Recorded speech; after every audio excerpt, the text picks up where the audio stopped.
మనం గతంలో 10 సంవత్సరాల కాలంలో అప్పుడు కేసీఆర్ ముఖ్యమంత్రిగా ఉన్నప్పుడు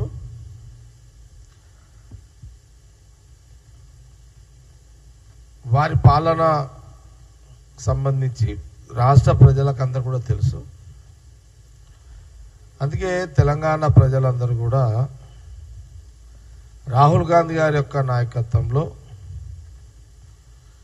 మరి తెలంగాణలో కాంగ్రెస్కి పట్టం కట్టాలి, కాంగ్రెస్కి అధికారం ఇవ్వాలి అని తెలంగాణ ప్రజలు కాంగ్రెస్కి అవకాశం ఇవ్వడం జరిగింది. చాలా సందర్భాల్లో మనం చెప్పడం జరిగింది గాంధీ భవన్ మీడియా ద్వారా టిఆర్ఎస్ నాయకులకు. ఆ 10 ఏళ్ల సంవత్సరంలో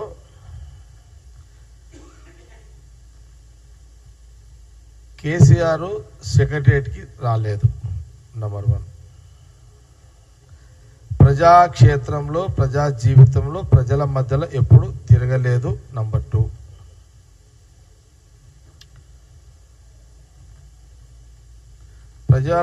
ప్రజల అభివృద్ధి కోసము ప్రజా సమస్యలు పరిష్కరించడానికి ఎప్పుడు తాను ఢిల్లీ వెళ్ళి ప్రధానమంత్రిని కానీ అక్కడ మంత్రులను కానీ ఎప్పుడు కూడా కలవలేదు. నంబర్ 3. ఆయన పర్మనెంట్గా ఫామ్ హౌస్కే పరిమితమైండు. నంబర్ 4. ఇది మీ నాయన చరిత్ర, కేసీఆర్ చరిత్ర.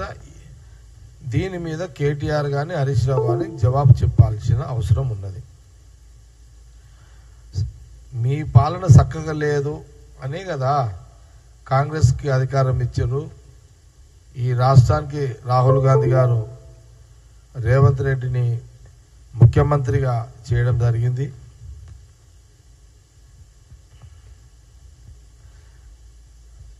వాళ్ళు 10 సంవత్సరాల అధికారంలో ఉండడంతో ఏమైందంటే సడన్లీ వాళ్ళకు అధికారం పోయేసరికి వాళ్ళు షాక్లో ఉన్నారు. వాళ్ళు వాస్తవం కూడా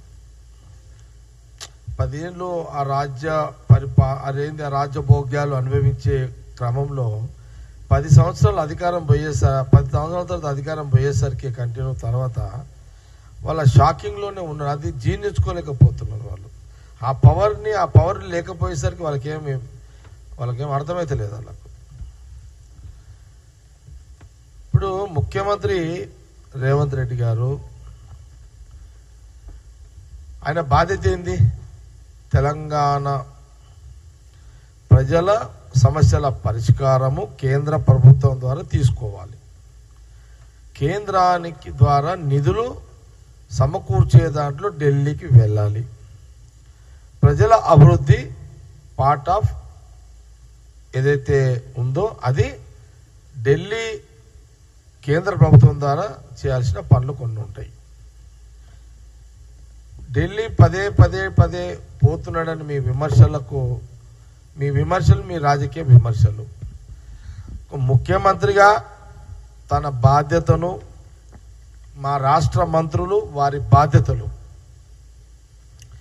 నిన్న మొన్న మనం అందరం కూడా టీవీలలో కానీ మీడియాలో కూడా చూసినాము. సీఎం రేవంత్ రెడ్డితో పాటు ఉత్తమ్ కుమార్ రెడ్డి గారు, శ్రీధర్ బాబు గారు కూడా ఉన్నారు. నిన్న సీఎం రేవంత్ రెడ్డి గారు ఐటీ మినిస్టర్ని అండ్ శ్రీధర్ బాబు గారు కలిసారు. అదేదో ఉత్తమ్ కుమార్ రెడ్డి గారు సీఎం రేవంత్ రెడ్డి గారు ఇరిగేషన్ సంబంధించిన మినిస్టర్ తోటి అధికారులతోటి ఒక రోజంతా కూర్చున్నారు. ఇంతకంటే సాక్ష్యం ఏం కావాలి?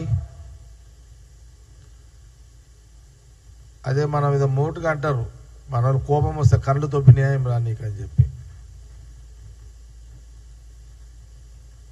రఫ్గా ఏదైనా అంటారు చూడు. బాగా విసిగిస్తే అరే నీకు కళ్ళు తొప్పినారా కనబడతలేదారా నీకు అని అంటాం చూడు. కొంత లాంగ్వేజ్లో కొంత నిజంగా కళ్ళు తొప్పినాయి అనిపిస్తున్నది వీళ్ళకు కనబడతలేదేమో అనిపిస్తున్నది.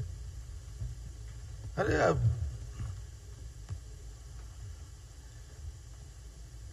ఇప్పుడు అంతకు మొన్న పోయినప్పుడు కూడా కన్సల్ట్ మినిస్టర్లతోటే కదా సీఎం పోతున్నది. మీకా తెలంగాణ ప్రజల పట్ల బాధ్యత లేదు. కాంగ్రెస్ గవర్నమెంట్ బాధ్యత నెరవేరుస్తుంది. తెలంగాణ ప్రజల బాధ్యతలు ఏమి, మా బరువు బాధ్యతలు ఏం పెట్టిరో అవన్నీ కూడా చూస్తున్నారు వాళ్ళంతా.